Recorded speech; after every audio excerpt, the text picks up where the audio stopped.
Hello, my Bill 5000 Nation. How is everyone doing tonight? Hopefully everyone's having a great day. If not, hopefully it gets better from here. We are back with another Mr. Ballin. This one is titled Ghost Attack Caught on Camera. The San Pedro Haunting. Never heard of that. Shit. I ain't heard of a lot of things, bro. I've said this before, but the news is depressing. I don't watch it. I know. It's horrible. Alright. Let's get into it. Go ahead, turn them lights down low, put on something comfy, cuddle up with someone special. Let's get spooky. What's going on, guys? Mr. Ballin here. Earlier, I had been saying you probably know me from TikTok, but the reality is the majority of people that are watching this video or who have watched my other videos are actually just from YouTube, which is really cool to feel like YouTube is promoting. I'm not going to lie. That's where I know him from. I never heard of Mr. Ballin until last year. One day he was on my little thing on YouTube, your suggested list. Watched it and I liked it. Watching Mr. Ballin is like watching an episode of Chuck Norris, Walker, Texas Ranger. Changed my life. With my videos, I think I'm incredibly lucky to have that be happening. I'm incredibly lucky to have this page growing as quickly as it is. And I'm incredibly lucky to have you paying attention, even if it's just for a few minutes. So thank you for tuning in. A little bit about me. I am a former Navy SEAL. I got medically retired at the end of 2017. I initially started making content that was pretty much exclusively about being a Navy SEAL and my experiences. But then when I got on TikTok at the end of 2019, early 2020, I kind of just completely pivoted and started sharing stories that I was just fundamentally interested in. Scary stories, true crime, mysteries, that type of content, purely because I enjoy it. We all enjoy it too, by golly. Very fortunate that it took off on TikTok, and here I am on YouTube, kind of trying to do the same thing, sharing content about, darker but really interesting, compelling stories.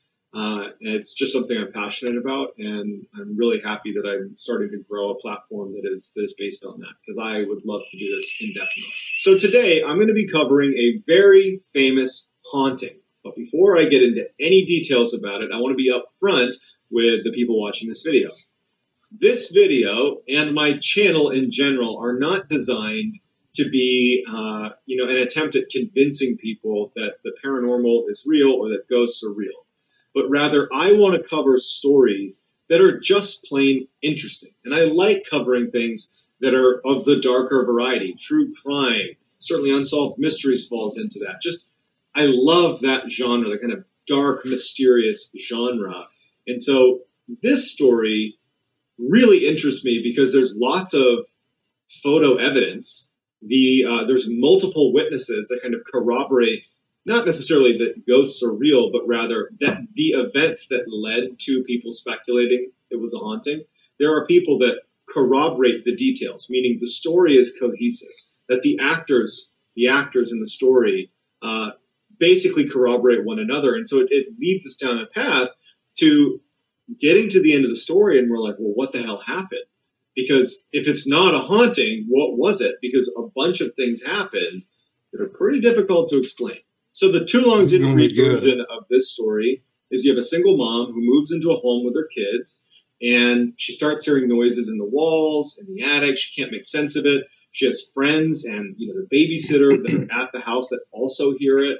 Her ex-husband starts to experience it. You have all these people experiencing these weird phenomena happening in the house.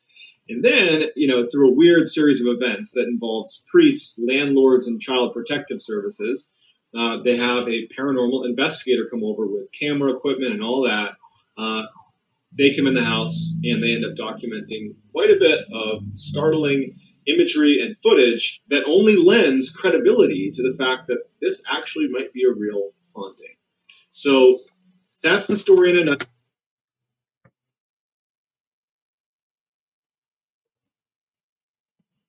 I'm intrigued. Let's dive in. In 1989, a 23-year-old woman named Jackie Hernandez has just broken up with her husband, Al. It was an amicable separation. They just weren't on good terms. They decided it's time to get a divorce, but we will, happily co-parent our two kids together. So it's an amicable breakup. Jackie moves into a small, modest home in San Pedro, California, with the kids. And she's working a ton. She's a student at night. She's working multiple jobs. It's a very hard, stressful time, but she's doing her best to support her family and kind of land on her feet. So about a month after living in this house, Jackie comes home from a long day at school and work, and she sits down, kids are asleep, and she puts on the TV. And she's just trying to decompress. And as she's sitting there, she starts to... We all have that. We all have that. You need that. Get home just 30, 45, maybe an hour, depending on the day.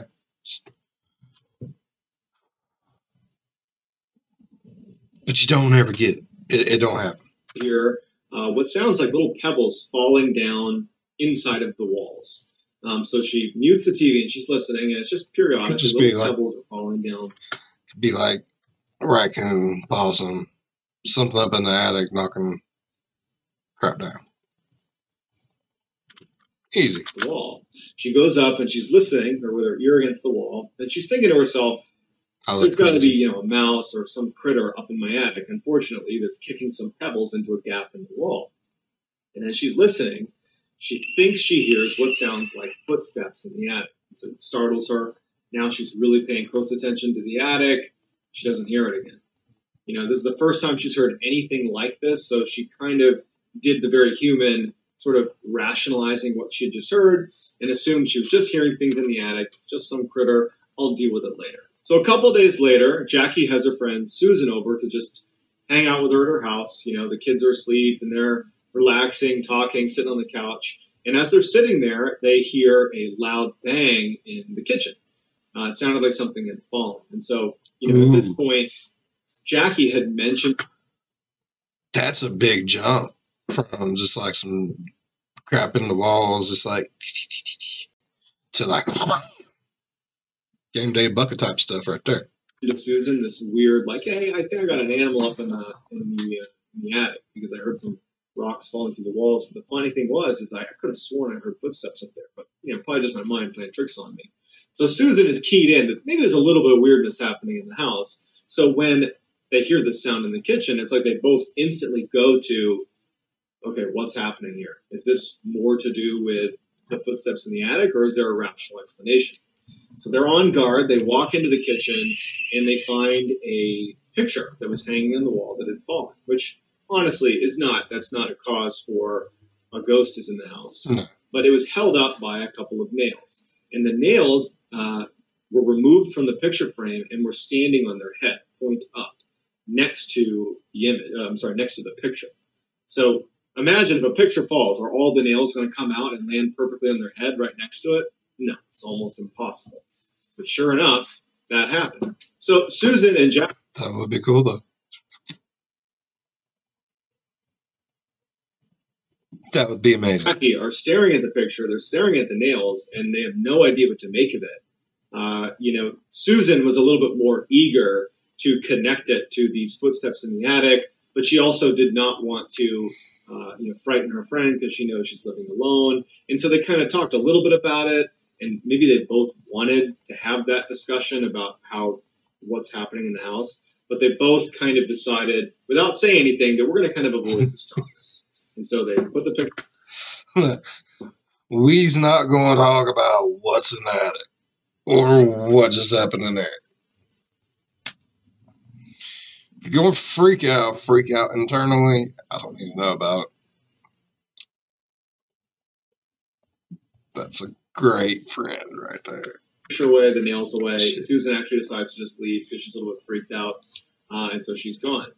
The next night, Susan actually brings over a new babysitter. It's this 16-year-old girl named Tina. And so I guess, Jackie wanted a little bit of time to leave the house. She thought that she was kind of losing her mind with all the stress of work and school. And so Tina comes over. Jackie had not told Tina anything about what was going on in the house. It was just like, hey, take care of the kids. I'll see you in a little bit. She's sitting on the couch, Tina, the babysitter, and she just like, you know what? This is something you should have full disclosure about, especially with the babysitter. By the way, while you're watching the children sleep, something might try to kill you. It lives in the attic. I don't know what the hell it is, but it's there. You have been warned. I'm gonna go just check on the kids. I got a weird feeling to make sure they're okay in their bedrooms. And as soon as she goes to push the door opens, which she remembers in an interview saying it was strange that before I actually made contact with the door swung open. But I didn't think anything of it. I walked in. The sun is just fine. So I walked back out and I shut the door. But as soon as I shut it, I turned around and it was starting to open again. And she describes thinking that, oh, I guess, the house must be, not level or something. Jackie comes home and Tina tells her about the door. And I think that Tina on some level was hoping that Jackie, being the adult, would, hear what she was saying and have just a totally rational explanation for what was going on. That's weird. Like, oh, the door always does that, something like that. But Tina was shocked when she told her this, and Jackie reacted visibly like she was concerned. And Tina's like keying in on it, and she was like, let's not all freak out at once. Calm her down. Just one freak out at a time.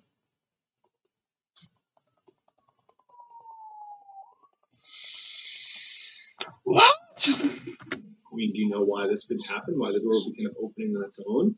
And Jackie just said, honestly, there's been a couple of weird things that have happened. And so they talked about it a little bit, but ultimately, they both just decided, you know what? I think that we're connecting things that don't need to be connected. It's just a couple of strange occurrences. So Tina leaves, Jackie goes to bed, and they don't think about it. So the next day, Jackie has Tina come back over because she needs some more help with the kids. And so as they're standing in the kitchen, Jackie's describing to Tina what she needs to do that night, when to feed the kids, what time to put them to bed.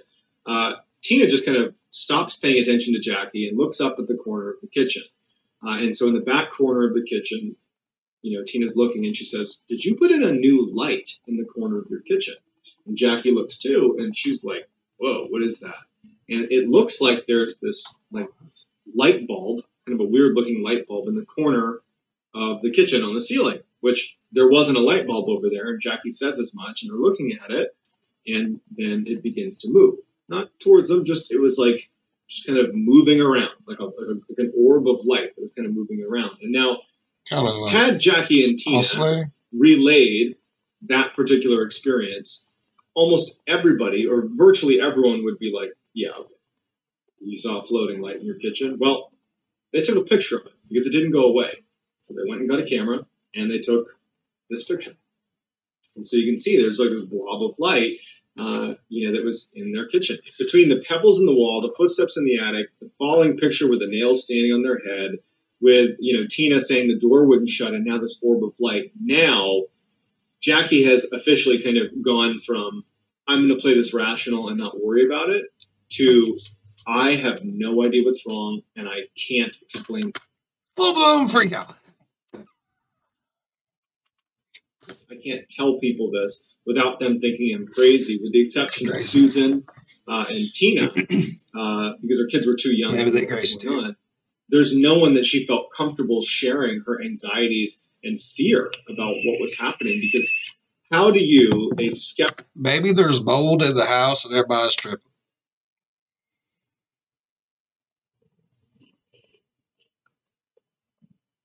Plausible.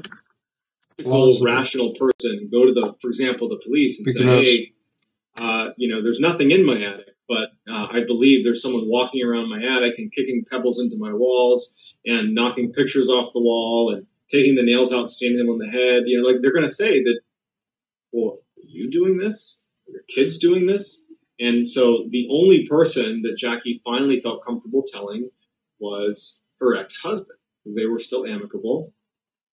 She has Al come over, and she finally says to him, I have a lot of weird things happening. She showed him the picture of the lights in the kitchen, and she describes everything that happened in the house. And Al would say that, in a way, he thought that this was just kind of an act to maybe draw attention to the fact that she was lonely and that she missed him. He wasn't sure if that's what it was, but he definitely was not ready to believe in anything she was saying. He just kind of felt bad for the position she was in. So he listens and he says, look, kind of almost playing along with her. He's like, let's just call it out. If there's something happening in your house, we should call it out. And so he stands up and she's saying, no, don't do that, don't do that. And he goes, whoever's here, show yourself. And they're looking around. And that's the moment he fucked up. Am I wrong? I mean, no. No. I watch scary movies, bruh. No. Don't antagonize. Just walk away. Act like it ain't there.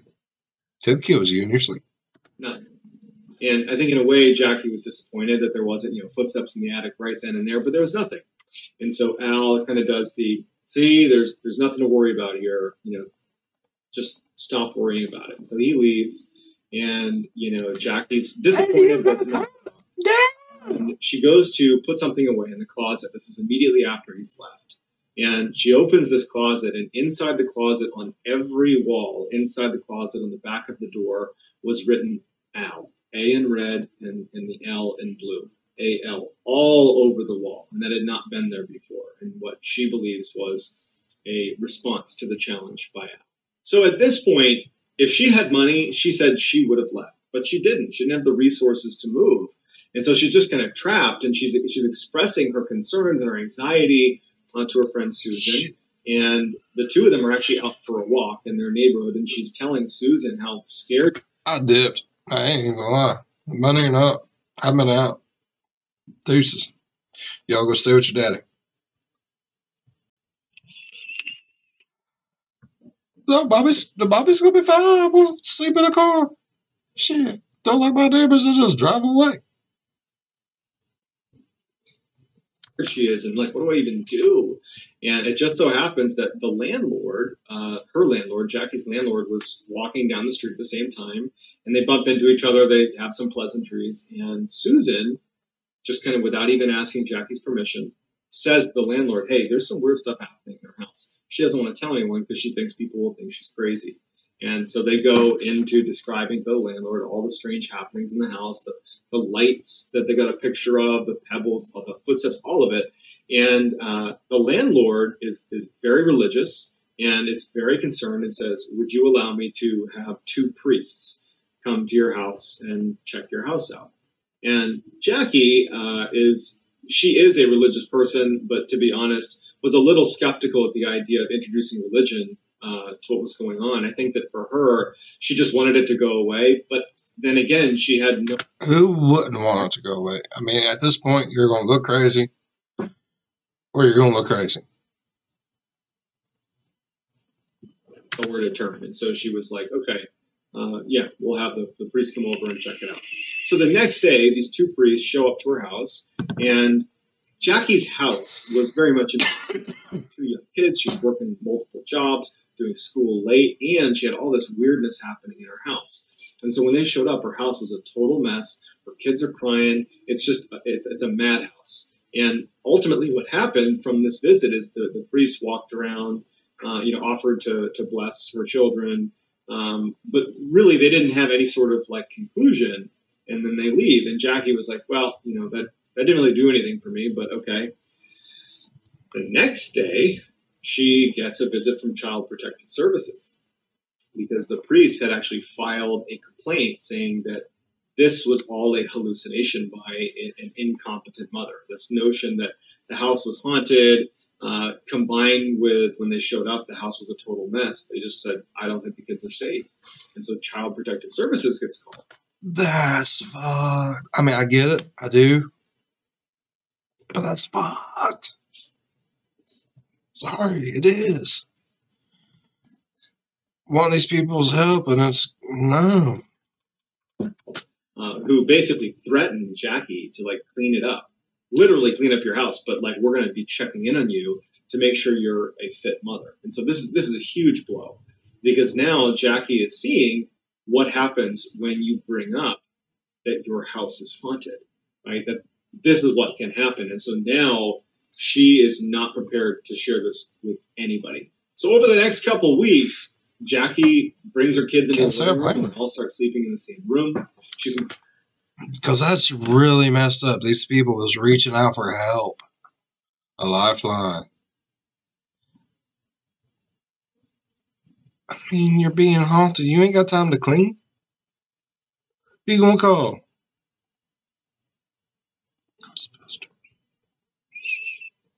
Increasingly paranoid. You know, she's overworked and she's not sleeping enough, and she's just kind of really spiraling.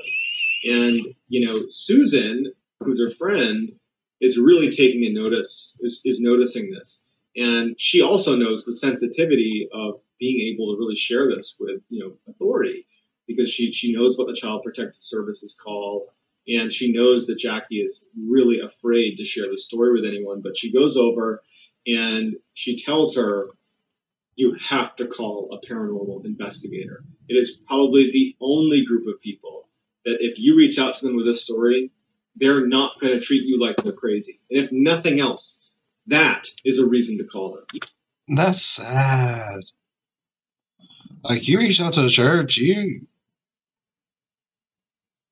expect some Ed and Lorraine Warren stuff, bruh. Even if what they provide is worthless to you, that it doesn't accomplish anything, there are at least a group of people that are going to take you seriously. And so finally, Jackie just says, okay, let's do it. So a couple days go by, and this team shows up at their house, this paranormal investigator team. They have cameras and recorders. I mean, they are in it to try to capture footage.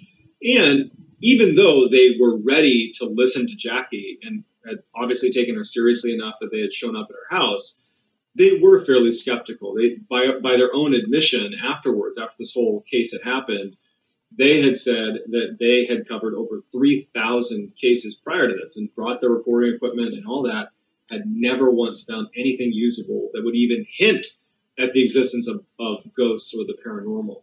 And so you could say that they were sympathetic to people that had these experiences, but usually either there was nothing going on or they found a rational explanation for whatever the person was claiming to happen. Sad but true, though. A lot of times it can be pipes, loose floorboards, wind, heating units, air units. A lot of things can be explained. Like, I kept hearing this weird, I don't know what it was. Never could put my finger on what it was. Until one day I was doing some work up in the attic, and my oldest went to the bathroom to take a shower. He turned the fan on, and that was the noise. It was blowing up against some little piece of metal thing, and it was shimmying, and that thing freaked me out forever, bro. No lie. Didn't have any paranormal footage. So they're interviewing Jackie on camera, the three investigators that are there. They're kind of asking her some questions about what's going on and filming it. And Jackie had actually invited her ex-husband, Al, to be there with the kids. So he's in the other room with the kids. And they're interviewing her, and then the power goes out, which it sounds pretty cliche, and I get that. But the power goes off, and then the power comes back on, and it visibly shakes Jackie. She had been living in this house with all these weird occurrences, and it was like she had this feeling that something bad was going to happen. And so she starts acting really, really scared. And she says, I'm telling you, there's something going on with the attic. And so they kind of stop the interview, and they're like, all right, let's just go have a look at the attic. We'll go look. There won't be anything there. We'll come back down, and we'll chat with her some more. And so one of the three investigators gets a ladder and crawls through this little crawl space into the attic. And so he goes up. And so while he's doing that, Al, who's in the other room with the kids, he's wide awake, laying with his son. He's just like waiting. He's not really expecting anything to happen. And as he's laying there, he could have sworn he heard someone whisper in his ear, tell them to get the hell out of here. And he has an interview he does where he describes this moment. Well, la-di-da. You tell them. You can tell that Al is as skeptical as they come, and he's like, I just don't know how to explain it. I heard it clear as day, and right after I heard it, I heard a scream from the attic. the photographer who had gone up into the attic, he was alone up there, and he brought it.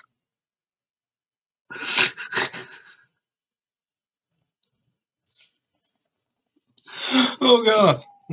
His expensive camera, and he comes running downstairs or jumps through the hole and practically falls out of the attic.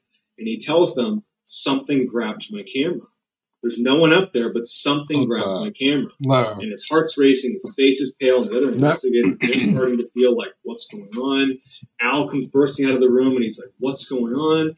And the photographer's like, my camera. And he goes from being scared of what happened to now being like, that's my livelihood. I need to get that camera back. So he goes back up into the attic to retrieve his camera, and he finds the body of the camera in a crate in one side of the attic. And then the lens of the camera had been removed and placed on the other side of the attic. He comes down with his camera, and you can tell that what he's just discovered is really shaking him up. And the other investigators... He shit himself. Don't sugarcoat it. He shit himself. ...are also very shaken up. And whatever they planned to do that night, whether it was finishing the interview with Jackie or whatever, has now gone out the window. They're ready to leave. Jackie is pleading with them to stay. Al's freaked out. No one knows what's happening. And the investor's like, yep, we're good. We'll be back soon, I promise. But really, they're just like, let's get out of here. And they bolt. After they leave, Al sticks around for a little bit longer, but ultimately has to go back because he has to work early the next day. And so Jackie is left all alone with the kids. She is totally freaked out. She feels like the investigators had upset the entity in the house. And so she's pretty much on edge for something bad to happen. And I mean, why not poke it with a stick? It's okay for dead bodies, right? Why not? It's fun for the whole family. Sure enough, it does. So that night, Jackie is laying on the sofa. She's in full crisis mode. She has no idea what's going on in her house. Watching the investigators who are supposed to be investigating this stuff be obviously spooked and leave really unsettled her. She felt like she didn't have any support from Al. She just felt like the whole situation had just completely fallen apart, and she's so scared for her kids. And she's laying on the sofa, and at some point she must have passed out.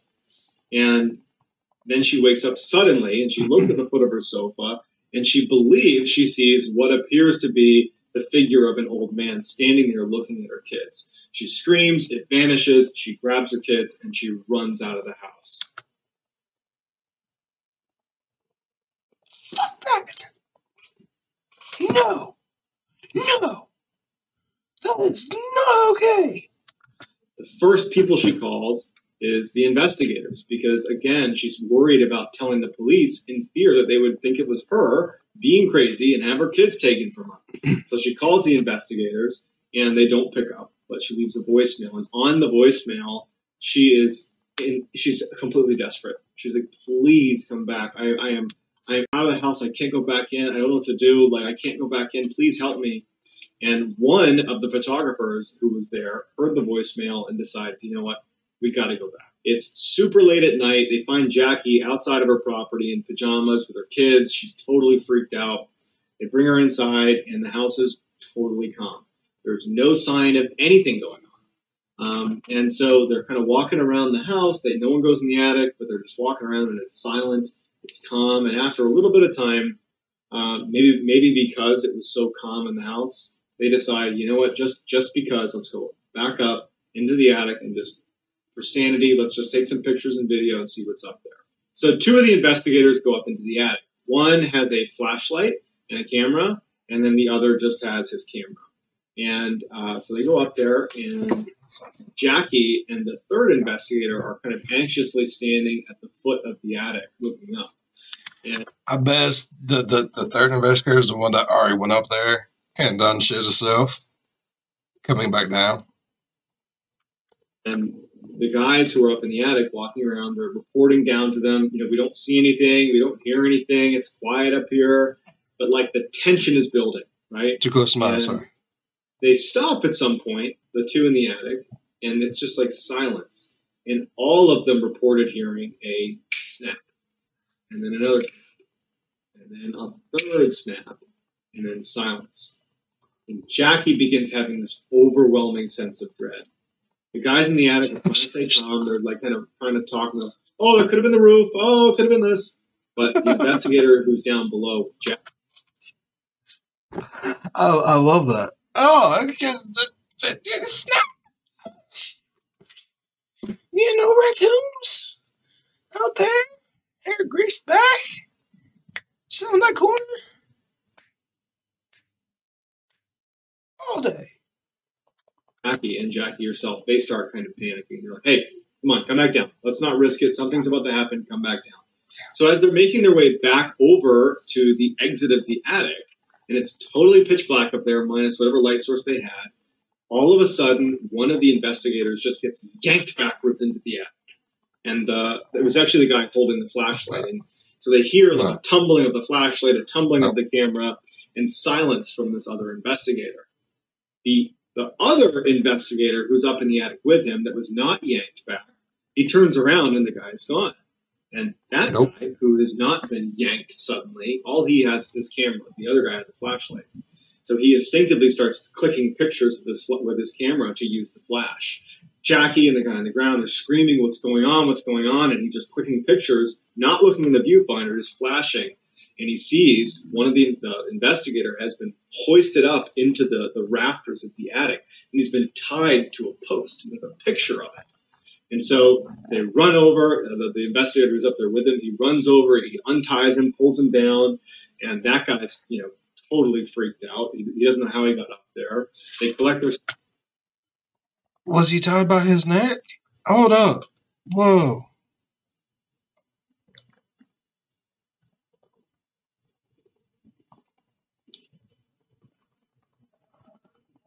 It's by his neck? What the fuck? No.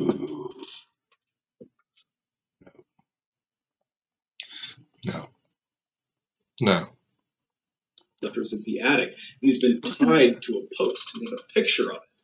And so they run over, the investigator who's up there with him, he runs over, he unties him, pulls him down, and that guy, totally freaked out. He doesn't know how he got up there. They collect their stuff, and they practically fall out of the attic, and it's just pure mayhem, because the guy he's freaked out, he's ashen-faced, he's got these marks on his neck like something was holding onto his neck, and they run out of the house, never to go back in. Jackie says that she's not experienced anything paranormal since this instance and swears that this was not a hoax, that in fact this is one of the lowest points of her life, and it made her look like an incompetent mother, and it makes her look crazy, and a lot of people still think she's crazy, and for her, this was That's crazy. An experience that she has no explanation for. So I'd love to hear what you guys think. If there's a better explanation than ghosts, let me know in the comments. And please be sure to... Ghost aliens! Boom, out of the park. So, that was crazy. I don't know how... So, everything stopped after about killed old dude. Alright, so now you know. It starts messing with you. You just send some poor soul up into the attic. Shut the door. That's all it wants.